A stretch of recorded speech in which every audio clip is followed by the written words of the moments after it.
Olá, alunos, como vocês estão? Espero que esteja tudo bem. Bem, vamos começar mais uma semana aí, agora falando a respeito da Reforma Protestante.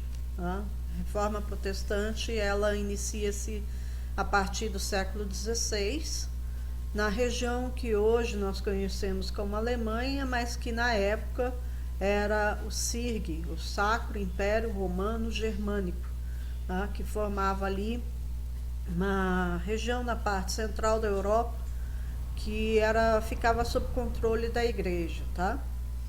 Mas havia imperador, príncipes, porém a igreja exercia uma forte influência na região. Qual é o contexto, né, histórico do período do século XVI que permite, né, o início da Reforma Protestante? Como estava a situação da igreja naquele período? O contexto, né, histórico da igreja naquele período era que a igreja católica, lembra, não estou fazendo crítica, estou falando só fatos históricos e me referindo ao período do século XVI, não do período atual, tá? Mas a igreja nesse período, ela havia se corrompido muito. Então ela tinha ali um alto clero que vivia do luxo, da riqueza e possuía um poder enorme, tá? Então a igreja, ela era o maior poder político e econômico da Europa nesse período. Então começa, né, a igreja começa a adquirir propriedades, começa a adquirir riquezas a partir do século V, e quando chega no século XVI, a igreja já era o maior poder constituído, a maior instituição de toda a Europa. Praticamente ninguém se opunha à igreja, né? Porque a igreja ela exercia profunda influência sobre os governantes e ela acabava determinando, né, o que as pessoas deveriam agir, como as pessoas deveriam agir, o que elas deveriam pensar, e até mesmo, né, o conhecimento adquirido era determinado pela igreja. Então a igreja, ela determinava a vida social, ela determinava a vida política e econômica de toda a Europa. Então ela estava sempre ali com seus tentáculos, influenciando reis, príncipes, né, e se estendendo, né, o seu poder por toda a Europa. Ela era conhecida como a maior senhora feudal da Europa, porque ela possuía muitas e muitas propriedades, tá? Então esse é o contexto, uma igreja, o alto clero altamente corrompido, acostumados com o luxo, com a riqueza e com um poder político enorme.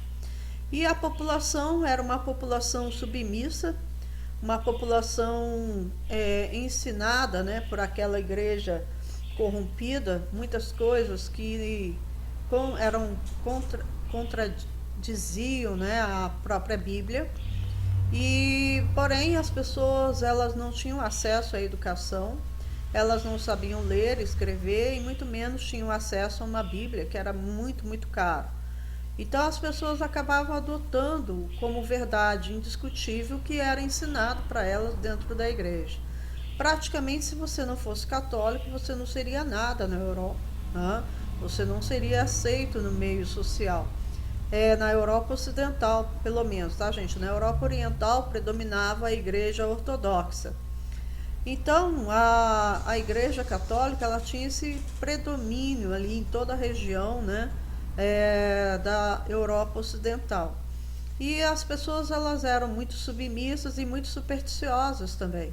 Então, elas se apegavam às crenças populares, se apegavam a objetos que consideravam como sagrados, que elas tinham como relíquias sagradas, e se apegavam também a lugares que eles tinham como sagrado, né, como alguns locais dentro da própria Europa, que eram tidos como locais mais sagrados, como a própria cidade de Roma e a cidade de Jerusalém, né, que era tida como o local mais sagrado do planeta para os cristãos. e eles se apegavam às superstições, né, às crendices, e as pessoas viviam dessa forma, sempre com medo, né, de queimar no fogo do inferno, sempre com medo de perder sua salvação, e acabavam obedecendo cegamente o que a igreja determinava como verdades indiscutíveis. Em meio a esse processo, a igreja, né, o Papa, ele queria concluir a Basílica de São Pedro. Então ele queria terminar a construção ali, e ele então pensou numa forma, né, de conseguir mais dinheiro das pessoas. Além dos dízimos e ofertas, né, que eram obrigatórios a população pagar, ele precisava de um outro meio para conseguir mais e mais ofertas dessas pessoas. E esse dinheiro seria revertido para a construção da Basílica, o término, né, da Basílica de São Pedro. E ali então eles criaram um novo mecanismo chamado a venda das indulgências. Para quem não sabe, gente, indulgência é o perdão dos pecados. Então chama-se de a venda das indulgências por nós, né? Hoje, na atualidade. Na época eles não chamavam assim, né? Não iam falar, estou vendendo as indulgências para vocês. Mas eles criavam toda uma narrativa para que as pessoas acreditassem que o que elas estavam fazendo era algo ordenado pelo próprio Deus, que era, por exemplo, dar uma oferta especial para a igreja, e em troca eles recebiam as indulgências, que era, na verdade, gente, um papel escrito lá com, se eu não me engano, parece que algumas orações que eles tinham que fazer, né? Então tinham que olhar no papel, ver as orações que eles tinham que fazer. Por exemplo, 5 Pais Nossos, 10 Ave Maria, exemplo, tá, gente? E lá estava determinado no final, né, que se eles cumprissem com aquele rito e depois de dar aquela oferta, eles estariam com a salvação garantida. Essa salvação garantia a eles, né, ir direto para o céu, ou seja, na crença católica, que se iniciou essa crença a partir do período medieval, era ensinado para as pessoas que haviam basicamente 3 lugares espirituais, que era céu, inferno, tá? Você pegar a Bíblia, você vai ver sobre céu, sobre o inferno. Mas havia um terceiro lugar, que isso passou a ser ensinado pela igreja a partir do período medieval, como eu falei para vocês, que era o purgatório. Então era mais ou menos nesse sentido aqui. O céu, tá? Lugar maravilhoso, seria o paraíso, né? O objetivo de toda e qualquer pessoa cristã que acredita em Deus quer chegar lá, depois da morte. E o inferno, né, que é o lugar indesejado, que é o lugar que ninguém quer ir, que é o lugar de desespero, de sofrimento eterno. E no meio, entre céu e inferno, foi ensinado que havia o tal do purgatório. O purgatório, a palavra purgatório significa purgar. Aliás, vem de purgar, tá? Que o significado de purgar é purificar. Então, o purgatório seria, na crença católica, seria um local, um lugar espiritual, onde as pessoas que tinham morrido sem alcançar, né, o perdão de Deus, ela ia para esse purgatório, e lá ela ficava por um período, né, da eternidade, ninguém sabia dizer quanto tempo, ela ficaria ali sofrendo, purgando os seus pecados, ou seja, se purificando dos seus pecados. E na crença católica, as pessoas acreditavam que se acendessem uma vela para aquela pessoa que morreu, fizesse orações para ela, ela alcançava uma purificação mais rápida, né? Então, se a família, né, ali viva, ficasse rezando para ela praticamente todos os dias, a purificação dela se acelerava, e depois dela purificada, os seus pecados, ela subia para o céu. E se ela não conseguisse a purificação, ela ia para o inferno. Então, a venda, por que eu estou explicando isso tudo para vocês? Para falar da venda das indulgências. Eles começaram a ensinar que quem desse essa oferta para as indulgências e fizesse lá, cumprisse com o rito das indulgências, ele alcançaria o perdão direto. Então ele escaparia do purgatório, e iria direto para o céu, porque ele teria garantido a salvação dele. Aí, com o tempo, eles, para aumentar as ofertas, eles começaram a ensinar que mesmo se você, né, você foi lá, realizou lá a sua indulgência, deu a sua oferta, conseguiu a sua indulgência. Aí ele quer continuar explorando você. Então, o que eles começaram a ensinar? Que se você tivesse um parente que já tivesse morrido e quisesse tirar essa pessoa do purgatório, você também podia comprar, né? Podia doar uma oferta para a igreja, para uma indulgência para aquela pessoa, aquele parente seu que já tinha falecido. E aí você tiraria ele do purgatório e levaria ele direto para o céu com a sua oferta. Então esse era o ensinamento baseado na criação das indulgências. E as pessoas passaram a acreditar nisso piamente, né? Então muita gente começou a participar e começou a dar ofertas. Tinha gente que fazia de tudo para conseguir um dinheiro extra, né? Uma renda extra para poder dar essa oferta e conseguir essas indulgências aí, já que a vida dele era uma desgraça, a morte dele podia ser uma maravilha, já pagando por essa indulgência, por essa, vamos dizer assim, passagem de primeira classe para o paraíso, tá bom? Então, era essa a situação do começo do século XVI, foi um período do século XV até o começo do século XVI, em que os europeus estavam vivenciando. No século XVI, a igreja é cometida de fortes críticas, aí começam a surgir os pensadores mais corajosos que começam a contestar a igreja, tá? Entre eles, vamos ter aí o renascentista Erasmo de Roterdã, que era um holandês, que escreve o livro Elogio à Loucura, quando ele faz a sua crítica à igreja e à sociedade medieval, tá? E na crítica dele, ele criticava os ensinamentos enganosos dados pela igreja, um deles a venda das indulgências. Ele vai buscar respostas na Bíblia, né, para contestar a igreja, ele não vai tirar isso do nada, tá? Então ele vai buscar respostas lá na Bíblia e começa a contestar a igreja, começa a criticar os ensinamentos que a igreja dava para os seus fiéis. Uma delas, né, era que objetos que a igreja dizia ser sagrado, as pessoas podiam usar como um amuleto, que aquilo daria proteção a elas. Então ele também ia fazer críticas a isso, tá? As chamadas relíquias. Criticava o excesso de superstição da própria população, né?